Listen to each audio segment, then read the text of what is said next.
Hello. The title of today's presentation is Telecollaboration 2.0 and the Development of Intercultural Communicative Competence. I am Christina Markanastasakis. I am the creator and narrator of this presentation. I do hope you will enjoy it. This presentation will assess the potential of Telecollaboration 2.0 activities as a platform for interaction which enables language learners to develop intercultural communicative competence and critical cultural awareness. In terms of the outline of this presentation, in relation to Telecollaboration 2.0, I will give some background information, the purpose of Telecollaboration 2.0, an explanation of intercultural communicative competence as one of the goals of Telecollaboration 2.0, the framework for the goals of Telecollaboration 2.0, and a Telecollaboration 2.0 case study, which will be used to assess students' development of intercultural communicative competence. Robert O'Dowd is a language teacher and prominent researcher within the field of Telecollaboration 2.0 and online learning. He claims that online cultural exchange has become a significant method of enabling individuals learning foreign languages to have exposure to different cultural perspectives in order to gain a better understanding of them. In their book chapter, The Multifarious Goals of Telecollaboration 2.0, a text that will be referred to throughout this presentation, Francesca Helm and Sarah Guth, shown on this slide, highlight that in the past, mobility was a key factor in language learning. In other words, language learners were primed for readiness to travel to other locations, certainly within Europe, such that they could effectively operate both linguistically and on a sociocultural level. According to O'Dowd, in the current era, individuals no longer have to physically travel to another location to put their language skills to use, which definitely saves on travel costs. Web 2.0 technologies, thankfully, enable individuals from a diverse range of locales and cultures to connect, practice their language and sociolinguistic skills via online applications, which are both synchronous and asynchronous, such as wikis, blogs, live chat like Skype, and discussion forums. Guth and Thomas, two other researchers, highlight the advent of networked learning as being the basis for the creation of telecollaboration activities, where classes of language learners in different locations are able to interact and develop their linguistic skills. In other words, they have the opportunity to develop the ability to communicate effectively in another language other than their own native language, in spoken and written form, and practice their sociolinguistic skills, which means using their understanding of cultures different from their own in order to communicate effectively. As highlighted by Helm and Guth, Telecollaboration 2.0 projects enable individuals to operate within a globalized environment and develop digital literacies in addition to linguistic, intercultural competences, and critical cultural awareness. The focus of this presentation will be on intercultural competences and critical cultural awareness. The development of digital literacies and linguistic skills will not be greatly discussed throughout the presentation. The development of intercultural communicative competence is supported by Telecollaboration 2.0 activities because, as stated by Helm and Guth, the environments where interaction takes place will likely be multilingual and likely multifaceted in terms of culture and identity, involving speakers who may choose to use a lingua franca for their communication, their own native language or another foreign language, and this is especially significant in an era where a globalized context of interaction requires the development of communication skills so that individuals may more effectively be able to communicate and operate within diverse environments that are multilingual, transnational, and globalized. Telecollaboration 2.0 may be distinguished as a particular type of telecollaborative activity because of its defined framework for the achievement of its goals. This framework is based on ideas expressed by Michael Byram in his 1997 book, Teaching and Assessing Intercultural Communicative Competence. Byram's model emphasizes the necessary skills that must be applied and developed in order for a student to acquire intercultural competences and ultimately intercultural communicative competence. This is further developed by Hellman Guth, who used Byram's model as the foundation for 3 overlapping and equally important dimensions of Telecollaboration 2.0. And these are pictured here on the slide. These dimensions are the operational, the cultural, and the critical. Their relationship to Byram's model of intercultural competences will be discussed in the following slides. The operational dimension of Telecollaboration 2.0 is related to Byram's concept of savoir-apprendre and savoir-faire. This is the ability to understand and use new knowledge and skills related to another language and culture, so that one may interact effectively in a setting where real-time communication and interaction take place. According to Byram, this happens when one is ready to suspend one's judgment, and this also involves respect for other people's beliefs, values, and behaviors. Furthermore, he states that decentering occurs within the individual, which means moving away from one's own stance and beliefs in order to consider and be open to the beliefs of another individual from another culture or context. Also within the operational dimension of Telecollaboration 2.0 is the aspect of savoir-comprendre, which is the ability to interpret a document, artifact, or historical event from another country or context, and through comparison, relate it to one's own culture. This skill is important because it extends beyond simply acquiring knowledge. It involves actually applying it to a real interactional setting, and using it to develop a greater sense of relatedness and understanding with others who are from other countries and contexts. Within the operational dimension is students' development of savoir-être, which is the openness and curiosity necessary to engage with people from other cultures, nations, and contexts. These skills are not necessarily developed in any linear kind of way. They may be developed simultaneously or at different times or in a different sequence. One skill is not necessarily built on the other. What is important is that students gain these skills, which Hellman Guth have identified as operational, meaning that they can effectively operate and engage with their peers in a setting which is diverse and multinational, in a cultural context which may be new and unfamiliar. What is important in the cultural dimension of the framework for the goals of Telecollaboration 2.0 as set out by Hellman Guth? It's that students develop awareness in terms of the processes of interaction and processes in their own culture and other cultures. By this stage of the process, they have not only learned to operate within the kind of environment that is multilingual and multinational, as fostered by Telecollaboration 2.0, but they have also begun developing skills of relating, comparing, and interpreting, and the level of understanding and awareness is deeper and more nuanced by subtle meaning at this stage. Understanding is brought about by deeper reflection when learners relate the ideas and perspectives presented by their peers to their own way of thinking.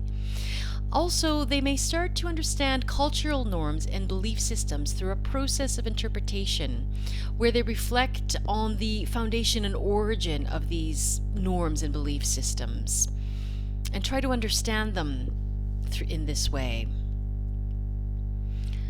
The goal of Hellman Guth's framework, as related to the goals of Telecollaboration 2.0, is the development of critical cultural awareness, or savoir s'engager. This naturally arises out of operational and cultural understanding and leads to the ability to understand one's own and other cultures in terms of perspectives, products such as literature, films, and newspaper articles, as well as practices such as religious traditions. Through the processes mentioned earlier, such as relating, comparing, and interpreting, as well as critical analysis, learners move beyond explicit comparison to more subtle levels of implicit contrasts.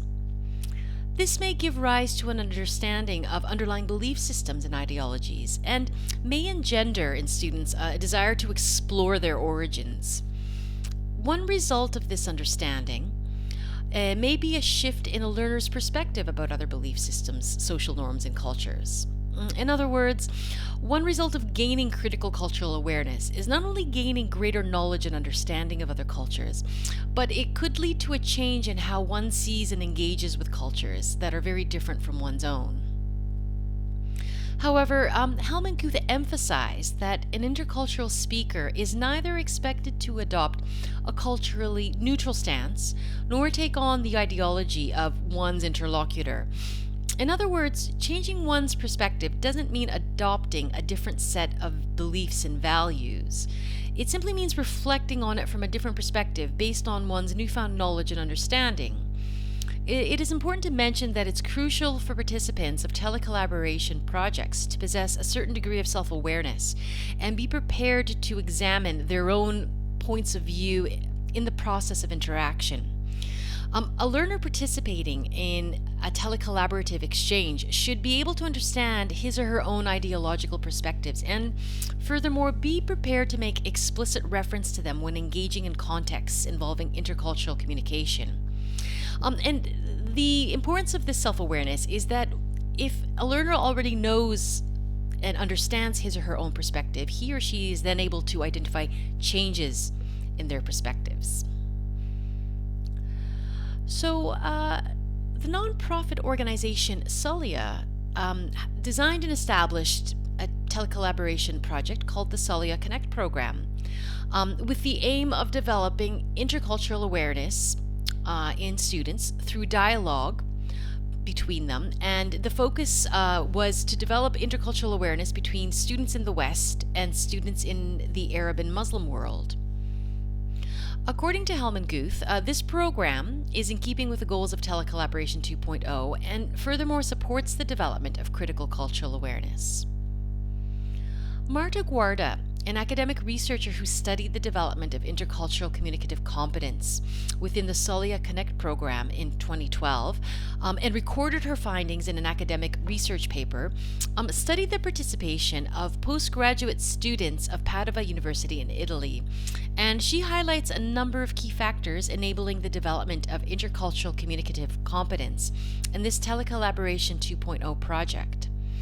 One important aspect of the Solia Connect program, which should be noted, is the creation and use of a video conferencing application shown on the left, which was designed to incite a feeling of openness, trust, and respect, where dialogue may take place in a supportive atmosphere.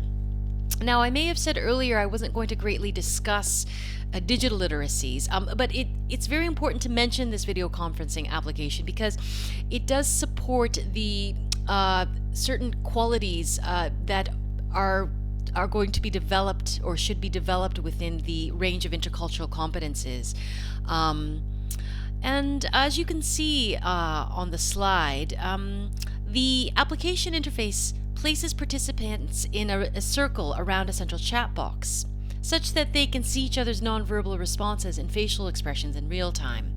And the other important aspect is that the chat box is meant to allow individuals to make themselves better understood by enabling them to write comments, to share links to websites, and any other resources that will help their peers develop a better understanding of what they're trying to say. So Guarda analyzed qualitative data from students' diaries, questionnaires, and final reflection papers in order to assess the effectiveness of the Solia Connect program as a vehicle for the development of intercultural communicative competence. She also looked at different aspects of students' development of intercultural competences according to Byram's model of them. And in the next slide, in their discussions with other Muslim students on the program and students from the Arab world, several students from Padova University demonstrated many skills according to Byram's model of intercultural competences, even at the very beginning of their participation. They displayed openness and curiosity, the ability and the willingness to learn from others, as well as the ability to respectfully listen to their peers' perspectives, even when they were different from their own perspectives. A process of decentering became evident, whereby several students indicated that they were distancing themselves from their own culture and examining it, instead of viewing their own culture and cultural norms as commonplace. This indicates that they were in the process of understanding that not everybody thinks in the same way or holds the same beliefs. And it's okay. Rather than feeling inhibited by these differences, they explored the foundation of these social and cultural perspectives, demonstrating the ability to critically analyze and understand the fundamental reasons for these beliefs and cultural norms by exploring their origins. It may be said that they developed the skills of interpreting, or savoir comprendre, according to Byram's 1997 model, which indicates that they were in the process of comparing their peers' beliefs with their own, understanding them as a product emanating from their experiences historically, socially, and as a result of their own living conditions. In summary, Guarda found that the students of Padova University indicated that they had acquired critical cultural awareness. By the end of the interaction, they demonstrated their ability to engage with their peers with an attitude of openness and curiosity in order to learn about their culture's social norms and practices. They suspended their own judgments and beliefs in order to interact and discover other ways of thinking, belief systems, and social norms. Non-judgmental listening and a respectful attitude toward different perspectives was demonstrated throughout the telecollaborative exchange, even when they disagreed and encountered a different way of thinking. They still maintained a desire to explore the reasons for these social norms and beliefs, while reflecting on them and comparing them to their own culture and understanding them through this comparison. It may be said that the students of Padova University acquired intercultural communicative competence. However, according to Guarda, it emerged that although the students could understand, compare, and interpret the social practices, products, norms, and belief systems that they encountered, she highlighted a certain weakness of the skill of savoir s'engager, in that while some students had acquired knowledge and developed a better understanding of the other perspectives of their peers in the Arab and the Muslim part of the world at other universities, the diaries of the students from Padova University didn't necessarily reveal that their interaction with their peers had engendered a shift or change in their perspective about these cultural practices and belief systems. So, in conclusion, Telecollaboration 2.0 projects provide the opportunity for students to develop intercultural communicative competence in a networked learning environment. This enables them to interact with individuals from other cultures in order to apply and develop different attitudes, skills, and beliefs related to intercultural communication and critical cultural awareness. The framework provided by Hellman Guth, based on Byram's model of intercultural skills and competence, is useful in assessing students' development of critical cultural awareness throughout the process. In this presentation, however, only one case study has been presented, which limits the ability to draw conclusions more generally about the effectiveness of Telecollaboration 2.0 for the development of intercultural communicative competence. Certainly, the postgraduate students of Padova University indicated that they had developed their intercultural communication skills and had benefited from the experience. It would be desirable to analyze and present a greater range of case studies involving perhaps different kinds of Telecollaboration 2.0 projects, involving a more diverse range of learners in terms of cultural and educational background, maybe from a more diverse range of nations or contexts, also individuals of different age ranges.